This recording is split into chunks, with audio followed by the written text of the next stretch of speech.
자, 지금까지 야곱의 가족이 우여곡절 끝에 세겜에서 베델까지 오는 것을 보았습니다. 베델에서 야곱의 가족은 하나님을 다시 만났습니다. 그리고 하나님을 향해서 제단을 쌓았죠. 다시 말해 예배가 회복이 된 겁니다. 그리고 또 하나가 회복이 되는데 말씀이 회복이 됩니다. 13절, 14절, 15절 보시면 말씀 이런 단어들이 계속 나옵니다. 하나님이 그와 말씀하시던 곳에서 베델이죠. 또 14절 하나님이 자기와 말씀하신 곳에 베델. 또 15절 하나님이 자기와 말씀하시던 곳의 이름을 뭐라고 했다? 베델. 그래서 계속 말씀. 그래서 베델은 어떤 곳인가? 하나님께 제단을 쌓는 예배가 회복되고 하나님이 나와 말씀하시기 시작하는, 하나님이 다시 한번 나와 말씀을 하시는, 나와 말씀을 소통하시는, 그게 다시 회복되는. 성도는요, 다 죽어가도 예배가 살아나고 말씀이 살아있으면 살 수 있습니다. 근데 다 살아있어도 돈도 있고 지위도 있고 냉장고에 먹을 게 가득 차도 예배가 황폐해 있고 말씀이 희귀해 있고 말씀이 기근이 와 있으면 그 영혼은 죽어가고 있는 겁니다. 우리 하나님은 어떤 하나님이냐? 나는 베델의 하나님이다, 이렇게 말씀하십니다. 저는 우리 성도님들이 열린 베델교회를 출입할 때마다 정말 우리 하나님은 베델의 하나님이신데 이 교회를 출입할 때마다 정말 예배를 통해 우리 하나님을 뜨겁게 만나실 수 있기를 바랍니다. 말씀, 하나님이 정말 이 베델이 방금 읽었잖아요. 하나님이 그와 말씀하시는 곳에서, 하나님이 자기와 말씀하신 곳에, 하나님이 자기와 말씀하신 곳의 이름을, 정말 이 베델교회를 출입할 때마다 여기서 하나님이 나와 말씀하시고, 여기서 하나님이 나에게 말씀하시고, 여기서 하나님이 나에게 말씀하시는 음성을 듣는, 그래서 말씀을 통해 내 영혼이 다시 한번 살아나는 역사를 경험하는 그런 은혜가 있게 되시기를 간절히 바랍니다. 자, 오늘 본문에서 이 야곱의 가족이 이 베델을 떠나요. 베델을 떠납니다. 의아한 대목이 아닐 수가 없습니다. 우리 하나님은 베델의 하나님이신데 베델을 떠납니다.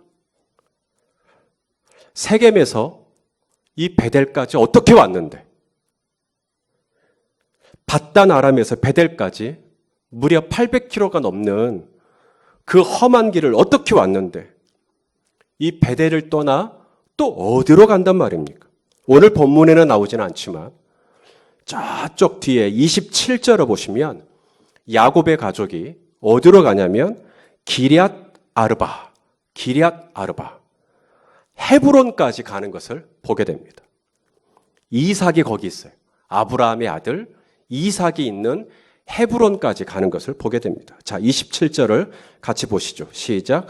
야곱이 기럇 아르바의 마므레로 가서 그의 아버지 이삭에게 이르렀으니 기럇 아르바는 곧 아브라함과 이삭이 거류하던 헤브론이더라. 물론 베델에 있으면 좋죠. 베델에 있으면 거기서 하나님 예배하고, 베델에 있으면 거기서 우리 하나님 말씀 듣고, 베델에 있으면 거기서 우리 하나님 기도하고, 거기서 하나님 음성 듣고, 베델에 있으면 그냥 거기서 그냥 초막 짓고 그냥 거기서 살면 좋죠. 베드로가 그랬잖아요. 여기가 좋사오니 여기서 그냥 초막 짓고 살자고. 그냥 베델이 있으니까 너무 좋은 거죠. 그냥 여기가 너무 좋으니까 그냥 베델에서 살자고. 우리 예수님이 그러자. 우리 베델에서 살자. 영원히 우리 베델에 살자. 그러셨나요? 이튿날, 바로 다음 날이죠. 이튿날 내려가자. 바로 하산하십니다. 여러분, 베델은 있어야 됩니다. 베델은 꼭 있어야 됩니다. 베델은 꼭 올라오긴 올라오셔야 돼요. 그러나 베델에만 있는 것은 또 위험합니다. 베델은 올라오긴 올라오셔야 되지만 베델은 올라오셨은즉 또 반드시 내려가셔야 합니다. 베델은 베델에 있기 위해서 베델에 가시면 안 됩니다. 베델에 가시되 베델을 잘 떠나시기 위해서 베델에 가셔야 됩니다. 오늘 이 저녁에 저희 교회에서 아예 눌러 살려고 오셨죠? 웃으시네요. 오늘 저녁에 은혜 잘 받고 그래서 오늘 성령으로 잘 무장하고 그리고 다시 잘 떠나시기 위해서 오셨으면 아멘 해주십시오. 그게 베델에 오신 이유여야 합니다. 그게 교회에 나오신 이유여야 합니다. 오늘 교회에 오셔서 휴대폰으로 네이버 검색하려고 오신 거 아니잖아요. 오늘 교회에 오셔서 정말 은혜 받고 성령으로 무장하고 그래서 다시 한번 세상에 나가서 하나님 뜻대로 살아갈 힘을 공급받고 그래서 이튿날 이 산에서 내려가서 이 세파를 다시 한번 하나님 뜻 가운데 살아내보려고 그래서 또 이 은혜의 자리에 이 정말 바쁜 이 저녁 시간 또 내서 이 자리에 나오신 줄로 믿습니다. 우리 하나님은 베델의 하나님이세요. 그러나 베델에만 있으려고 하면 안 된다. 베델을 떠나 또 어디로 가야 되는가? 헤브론으로, 가정으로, 일터로, 학원으로, 병원으로 가셔야죠. 헤브론으로 가다가 오늘 본문에 에브랏이라고 하는 지역을 지날 즈음에 어떤 일이 일어납니다. 에브랏이라는 지역이 어디냐? 아무도 모릅니다. 학자들도 모릅니다. 워낙에 오래된 도시니까 모르죠. 성지순례를 가면 베들레헴 근처 어딘가에 라헬의 무덤이라고 표시를 해놓은 데가 있어요. 하지만 그건 추정일 뿐이지 그곳이 정확한 곳이라고 하는 근거는 없습니다. 아무쪼록 이 에브랏이라고 하는 곳에서 무슨 일이 있었냐면 야곱의 아내가 넷이죠. 야곱의 아내 중에 야곱이 가장 사랑했던 여인 이름이 뭐예요? 라헬. 영어 이름은 레이첼. 라헬. 이 라헬이 죽습니다.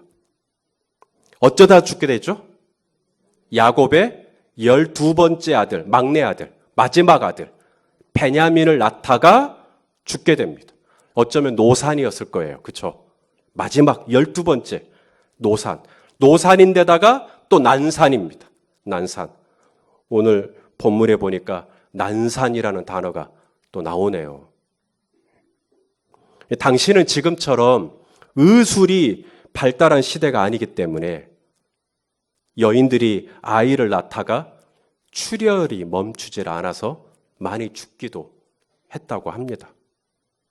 라헬도 아마 그런 경우 중에 하나이지 않았을까. 그래서 죽습니다. 그때 라헬이 이제 죽어갑니다. 피를 너무 많이 흘려서 죽어가요. 그때 이 베냐민을 마지막 12번째 아들 베냐민을 받던 산파가 라헬은 막 죽어가고 있는데 끙끙 앓고 있는데 힘들어가지고 막 소리를 치고 있는데 이 산파는 라헬을 달래면서 뭐라 그런다는 거예요? 두려워하지 마라. 지금 네가 또 등남하느니라. 자, 몇 절입니까? 17절. 자, 다 같이 읽겠습니다. 시작. 그가 난산할 즈음에 산파가 그에게 이르되 두려워하지 말라. 지금 내가 또 등남하느니라 하매. 자, 라헬의 입장을 생각해 보십시다. 라헬은 지금 어떤 상황입니까?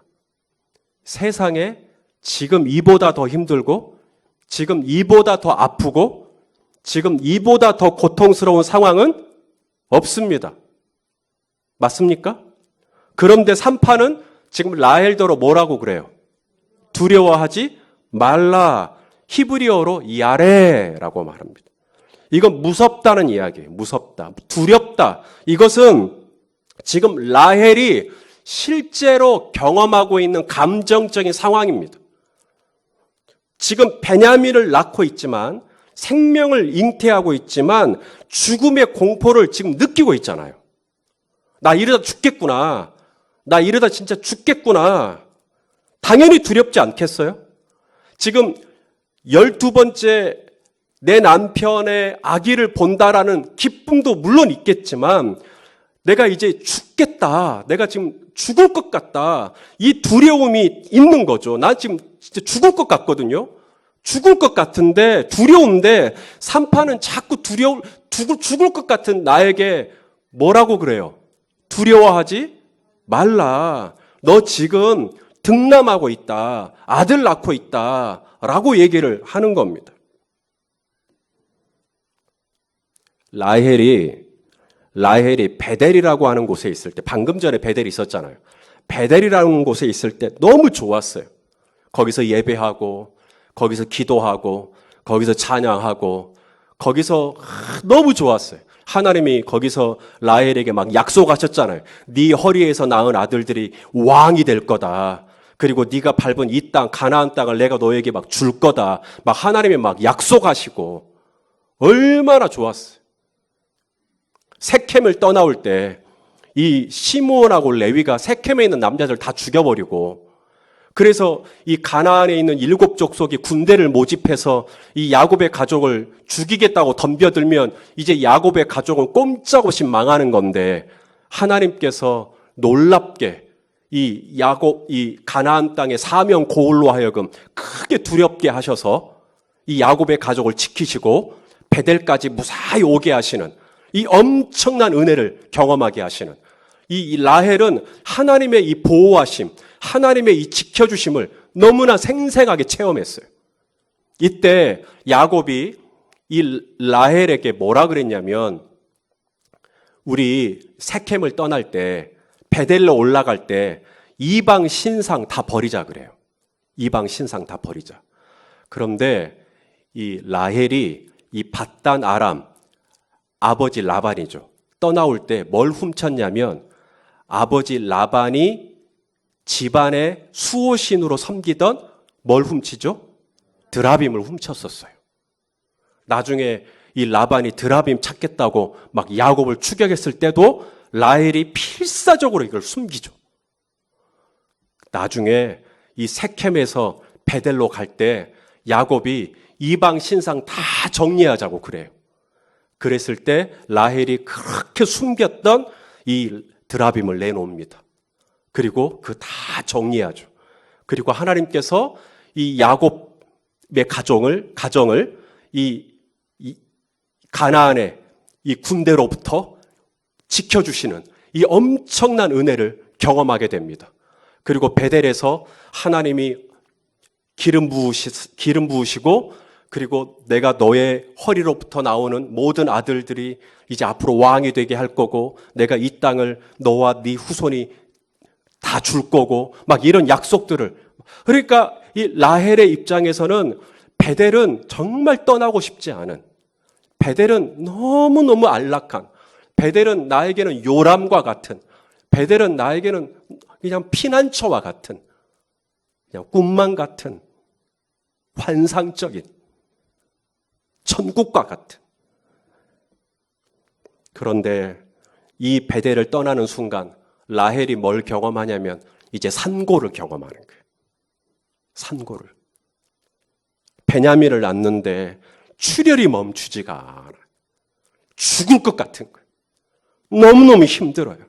베델을 안 떠나고 싶었는데 떠나는 순간, 헤브론도 안 가고 싶은데 이제 가야죠. 이삭이 있으니까 가야 되는데 너무너무 힘든 거예요. 지금 라헬은 엄살 부리고 있는 거 아닙니다. 지금 진지해요. 라헬은 너무 힘들어요. 라헬은 지금 너무너무 죽을 것 같아요. 그런데 사람들은 뭐라 그래요?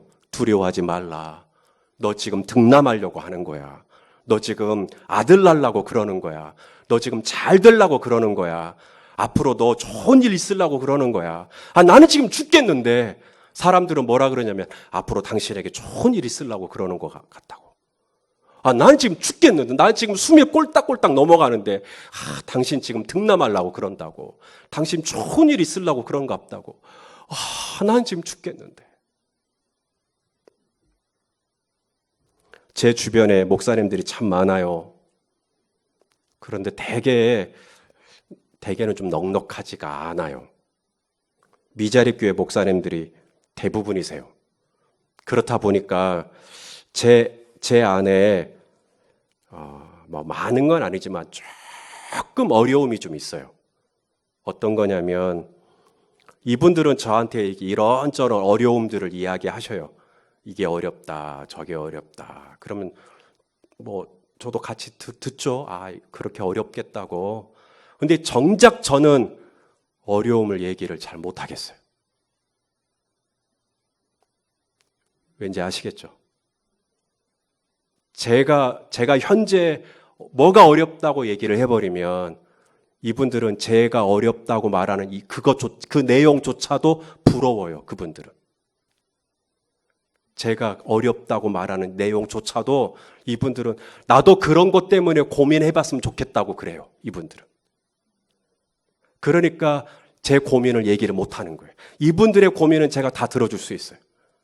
그분들의 고민은 저도 그 시간을 통과해봤기 때문에 같이 공감해 줄 수 있고 같이 아파해 줄 수 있고 그러겠다고 속상하시겠다고. 그런데 정작 제 얘기를 하려고 하면 이분들은 그게 뭔지 잘 모르세요. 그리고 얘기를 하면 그냥 그러실 것 같은 거예요. 얘기는 안 하지만 아이고 나도 손희선 목사 같은 고민 한번 해봤으면 그러실 것 같으니까 얘기를 못 하겠어요. 두려워하지 마십시오. 아들 낳으려고 그러네요.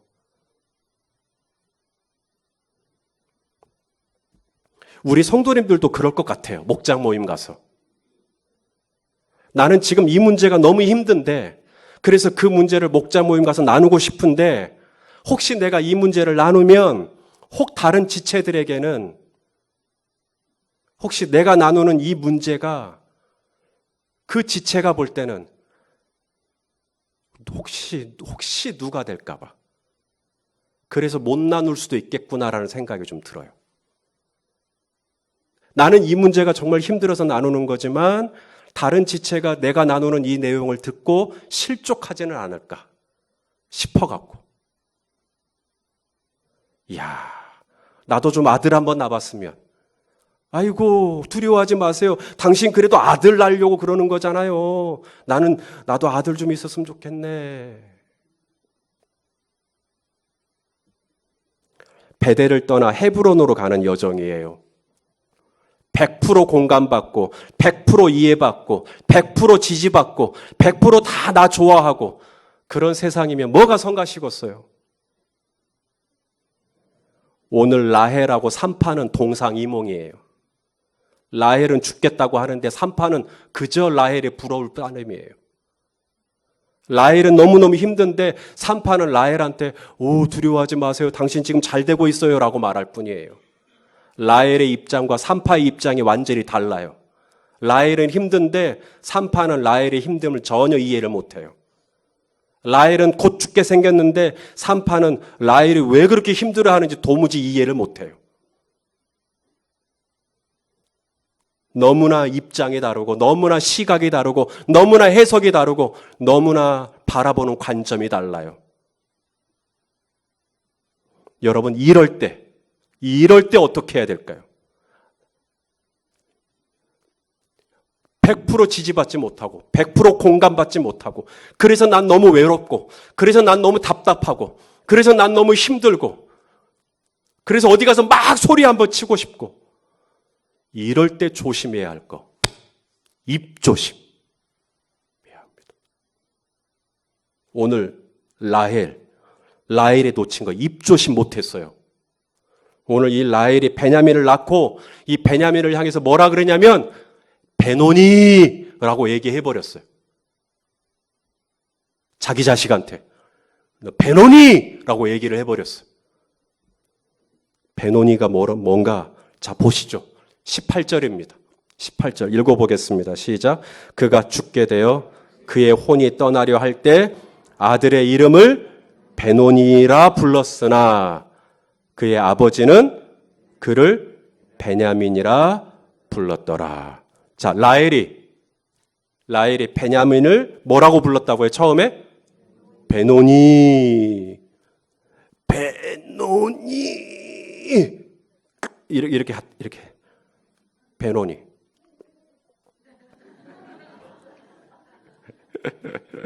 제가 정말 몰입하게 하시려고 정말 베노니. 이 베노니가 뭔 뜻인 줄 아세요? 슬픔의 아들, 고통의 아들, 아픔의 아들, 진통의 아들. 넌 날 슬프게 했어. 넌 날 아프게 했어. 넌 날 힘들게 했어. 넌 날 고통스럽게 했어. 넌 날 눈물 나게 했어. 그거예요. 베노니. 근데 야곱이 이름을 바꾸죠. 뭐라고 바꿔요? 베냐민 이름 바꿔요. 베냐민은 오른팔의 아들. 고대의 이 오른팔은 지금도 그렇지만 오른팔은 좋은 의미예요. 축복의 아들. 힘이죠. 오른팔은 힘이죠. 힘의 아들, 부요의 아들. 그래서 부요하다. 오른팔의 아들, 힘의 아들. 완전히 뜻이 달라집니다. 사실 이 되어진 현상, 지금 야곱의 가정에 되어진 현상만 놓고 보자면 베냐민은 베노니라고 불림을 받는 게 맞는 것 같습니다. 왜냐하면 베냐민을 낳고 야곱은 가장 자신이 사랑하는 사람을 잃었습니다. 자기가 가장 사랑하는 사람, 라헬을 잃었죠. 뿐만 아니라 오늘 본문 오늘 본문 22절이죠. 22절을 보시면 이스라엘이 그 땅에 거주할 때 누구의 이름이 등장합니까? 루벤이 야곱의 장자죠. 야곱의 장자 루벤이 뭘 해요? 가서 그 아버지의 첩 빌하. 제가 이건 PPT를 준비를 못했기 때문에 그냥 성경을 가지고 계시면 여러분 쪽지 갖고 계시죠? 22절 같이 읽어봐요. 시작. 이스라엘이 그 땅에 거주할 때 루벤이 가서 그 아버지의 첩 비라와 동침함에 이스라엘이 이를 들었더라. 루벤은 야곱의 장자고요. 비라는 야곱의 첩인데 특별히 라헬의 몸종입니다. 라헬이 방금 죽었잖아요. 라헬의 몸종 비라와 동침을 했다. 아들이 장자가 아버지의 첩과 동침을 했다. 이게 뭘 의미할까요? 기억하실지 모르겠습니다만은 압살롬 있잖아요. 다윗의 아들 압살롬이 쿠데타를 일으키고 다윗성으로 쳐들어와요. 다윗은 아들하고 싸우기 싫어요. 그래서 조용히 빠져나갑니다. 그리고 압살롬이 들어오니까 무혈입성, 피 한 방울 흘리지 않고 성으로 들어오니까 다윗의 첩들이 있어요. 그러자 압살롬이 바로 다윗의 첩들을 옥상에서 범하죠. 왜요? 그게 왕권을 이제 내가 아버지의 왕권을 내가 취하는 상징입니다. 상징. 그러니까 이 르우벤이 아버지의 첩 비라와 동침했다라는 걸 뭘 의미하냐면 아버지의 권위에 정면적으로 도전한 겁니다. 지금 그걸 의미하는 거예요. 그러니까 지금 되어진 현상만 놓고 보면 지금 라헬의 입장에서는 난산이죠. 난산입니다. 그리고 죽을 것 같습니다. 너무 힘들고. 그리고 이 야곱의 입장에서는 사랑하는 사람을 잃었죠. 그리고 장자는 자신의 권위에 정면으로 도전했습니다. 이 모든 상황들만 놓고 보면 배논입니다. 내 생명은 위태롭고 사랑하는 사람은 나를 떠났고 사랑하는 누군가는 나를 정면 대적하고 막 이런 상황들. 뭔가 이렇게 안 좋잖아요. 배논이죠. 그런데 야곱은 이 모든 상황들을 배논이라고 하지 않고 배논이 고통, 슬픔, 비통 이렇게 말하지 않고 이걸 뭐라고 불렀다고요? 베냐민 축복 이렇게 바꿨다. 이게 지금 오늘 이 본문이 저와 여러분에게 주고 있는 아주 중요한 레슨입니다. 야곱은 이름을 베노니라고 안 불러요. 이걸 베냐민이라고 이름을 좀 바꾸어 부릅니다. 사실 저와 여러분의 삶을 들였다 보면 축복이라고 부를 만한 일이 많은지 아니면 고통이라고 부를 만한 일이 많은지 베냐민이라고 부를 만한 일이 많은지 베노니라고 부를 만한 일이 많은지 만일에 우리의 삶에 베냐민이라고 부를 만한 일이 많다고 말씀하실 것 같으면 정말 감사하셔야 되고요. 아니면 솔직히 나는 좀 베논이라고 부를 만한 일이 너무 많은 것 같아 라고 한다면 오늘 라헬처럼 베논이라고 말을 할 것 같으면 오늘 야곱이 베논이라고 했다가 라헬이 베논이라고 했는데 야곱이 얼른 바꾸잖아요. 베논이라고 하지 않고 베냐민이라고 이름 바꿨듯이 오늘 이 저녁에 저와 여러분의 삶의 태도 얼른 이름 바꿔야 된다. 베논이라고 하지 말고 우리 베냐민이라고 하자. 자, 성도 여러분, 이전까지 야곱은 사람 아들들의 이름을 붙이는 일에 있어서 적극적이지 않아요. 적극적이지 않습니다. 지금까지 야곱은 12아들이 있지만 대개 그 아들들의 이름을 누가 짓느냐? 아내들이 짓습니다. 자, 레아 보죠. 첫째 아들. 자, 창세기 29장 32절 한번 보실래요? 시작. 레아가 임신하여 아들을 낳고 그 이름을 누가 이름 지어요? 야곱이 안 짓습니다. 레아가 짓지. 엄마가 지어요. 아내가 짓습니다. 그 다음도 보세요. 11절 시작. 레아가 이르되 복되도다 하고 그 이름을 가시라고. 누가 지어요? 레아가 짓습니다. 그 다음도 보세요. 레아가 이르되 기쁘도다. 모든 딸들이 나를 기쁜 자라 하리로다 하고 그의 이름을 아셀이라 하더라. 남편이 안 짓습니다. 계속 아내가 짓습니다. 그 밑에도 계속 많은데 그냥 요 정도로만. 라헬은 또 어땠을까요? 나중에 라헬하고 결혼하고 나서도 라헬도 단, 납달리 전부 다 라헬이 이름 다 짓습니다. 야곱은 안 지어요. 그러면 요셉이라는 이름은 요셉 아시죠? 요셉이라는 이름은 누가 지었을까요? 1번 라헬, 2번 요셉은 그래도 야곱이 지었겠지. 예? 예? 1번 라헬, 2번 요셉. 예?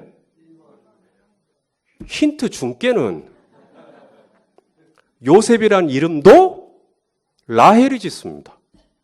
그러니까 야곱은 자식들 낳고 이름을 자기가 적극적으로 안 짓는다니까요.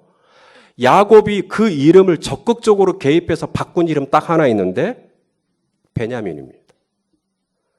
그러니까 엄마가 힘들게 난산으로 자기 죽을 것 같이 힘들게 낳고 베노니라고 이름 딱 지으니까 그때 딱 개입합니다. 뭐로 바꿔요 이름을? 베냐민. 마지막 아들. 12번째 아들. 베냐민. 왜 그랬을까? 왜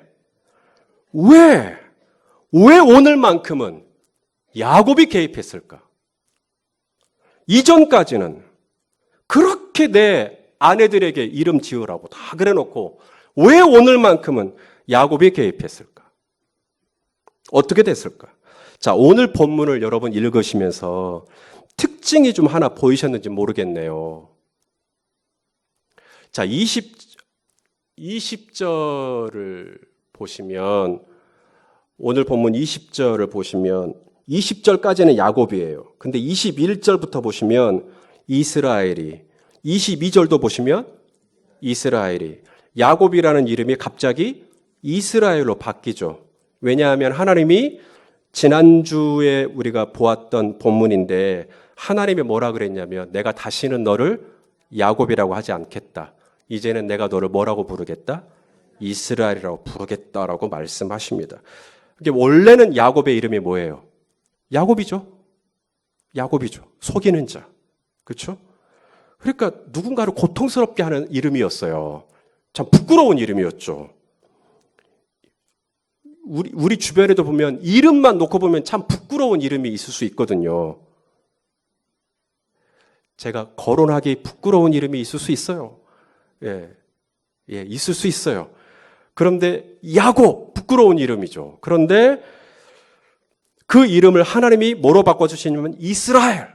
이스라엘은 승리자, warrior, 용감한 자 이런 뜻이거든요. 이스라엘로 바꿔주십니다. 참 좋은 이름으로, 축복된 이름으로 바꿔주세요. 그러니까 이름이 바뀐다라는 게 얼마나 좋은지를 아는 이 이스라엘이, 이 야곱이 베냐민이 딱 태어났는데 자기 엄마가 베노니라고 부르는 거예요. 이것을 야곱이 처음으로 개입합니다. 베노니라고 부르지 말자. 이름 바뀌니까 좋더라.